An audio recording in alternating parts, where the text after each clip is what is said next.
एक पढ़ी लिखी दलित लड़की जिसने संयुक्त राष्ट्र तक अपनी आवाज पहुंचाई, आज वही अपने ही देश के सांसद पर उत्पीड़न का आरोप लगा रही है। सवाल सिर्फ प्रेम और विश्वास का नहीं, सामाजिक न्याय और नैतिकता का है। नमस्कार, आप देख रहे हैं कि तक न्यूज। मैं हूं अंकित सिंह। डॉक्टर रोहिणी धावड़ी मध्य प्रदेश के इंदौर की मूल निवासी हैं। वाल्मीकि समुदाय से आने वाली रोहिणी ने देवी अहिल्याबाई विश्वविद्यालय से BBA और MBA की पढ़ाई पूरी की। इसके बाद भारत सरकार की छात्रवृत्ति पर स्विट्जरलैंड के जिनेवा में उच्च शिक्षा प्राप्त की और आज वही के एक अंतर्राष्ट्रीय संस्थान में शोधकर्ता के रूप में कार्यरत है। उन्होंने जेन पावर फाउंडेशन की स्थापना की, जो वैश्विक स्तर पर महिला अधिकारों, दलित बहुजन चेतना और सामाजिक न्याय के लिए काम करती है।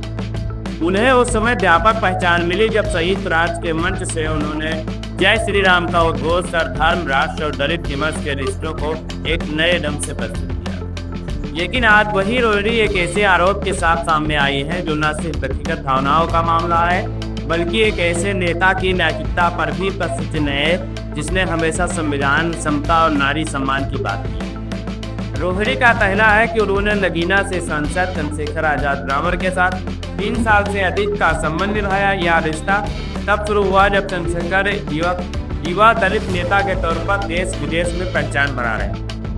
रोहिणी का दावा है कि संबंध के दौरान चंद्रशेखर ने अपनी वैवाहिक स्थिति छुपाई, कभी भी शारीरिक रूप से उन्हें स्वीकार नहीं किया और अंततः जब वह सवाल पूछने लगी तो उन्हें मानसिक और भावनात्मक रूप से तोड़ने की प्रक्रिया शुरू हुई। रोहिणी ने आरोप लगाया कि उन्होंने अपने प्रेम और समर्थन की गहराई में चंद्रशेखर को आर्थिक सहायता दिया। उन्होंने उनके लिए 50-50 हज़ार रुपए के गिफ्ट, जैकेट, जूते आदि चीजें खरीद कर उन्होंने दी, लेकिन उन्हें बदले में एक फूल भी नहीं मिला। रोहिणी कहती है कि उन्हें चंद्रशेखर को सिर्फ एक साथी नहीं बल्कि एक सहयोगी, एक राजनीतिक सहधर्मी और एक विश्वासपात्र के रूप में देखा था। लेकिन उन्होंने हमेशा उन्हें पर्दे के पीछे भी रखा। जब यह रिश्ता टूटने की कगार पर पहुंचा तो रोहिणी ने चुप्पी तोड़ते हुए सोशल मीडिया पर सार्वजनिक बयान दिए। उनके इंस्टाग्राम पोस्ट और वीडियो में साफ दिखाई देता है कि टूटी हुई है लेकिन झुकी नहीं है। उन्होंने कहा कि मैंने तुम्हें तिरंगे के नीचे खड़ा किया, लेकिन आज तुम मेरे सच से डरते हो। इस पूरी कहानी में वह मोड़ तब आया जब सोशल मीडिया पर लोगों ने पुराने बयान और भाषणों को याद दिलाना शुरू किया। विशेषकर वह भाषण जब चंद्रशेखर ने ब्रिजभूषण शरण सिंह पर लगे यौन उत्पीड़न के आरोपों के समय कहा था कि अगर सरकार ब्रिजभूषण को गिरफ्तार नहीं करेगी तो मैं उसे खींचकर बाहर लाऊंगा।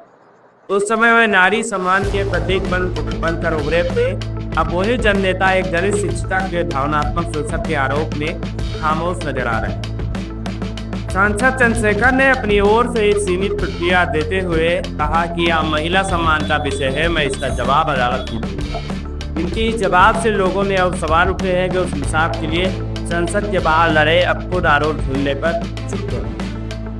डॉक्टर रोहिणी ने अभी FIR दर्ज नहीं करवाई है क्योंकि वह स्विट्जरलैंड में है, लेकिन उनका कहना है कि वे भारत लौटते ही कानूनी कार्रवाई जाएगी। उनके पास चैट्स, लेन देन के सबूत और निजी रिकॉर्ड मौजूद है, जिनके आधार पर वह कोर्ट में मुकदमा लड़ने की तैयारी कर रहे हैं। यह कहानी सिर्फ एक टूटा रिश्ता नहीं, एक महिला की लड़ाई है जो सार्वजनिक नैतिकता, निजी पाखंड और सामाजिक समानता के उस नकाब को खींचकर उतारना चाहती है जो अक्सर बड़े नेताओं के चेहरे पर चढ़ा होता है। यह मामला कानूनी हो या नैतिक, एक बात तय है कि अब यह कहानी सिर्फ व्यक्तिगत नहीं रही, यह सार्वजनिक भरोसे की परीक्षा बन चुकी है। क्या न्याय का झंडा थामने वाले खुद पर लगे आरोपों के नीचे सच्चाई के साथ तय हो सकेंगे, या फिर यह भी एक ऐसा मामला बन जाएगा जिसे समय के साथ दबा दिया जाएगा? जवाब अदालत में नहीं, जनमानस के डिबेट में छुपा। बने रहे आपके अपने चैनल AK तक न्यूज के साथ। चैनल को लाइक, शेयर और ऐसी ही रोचक जानकारी पाने के लिए चैनल को सब्सक्राइब जरूर करें। नमस्कार।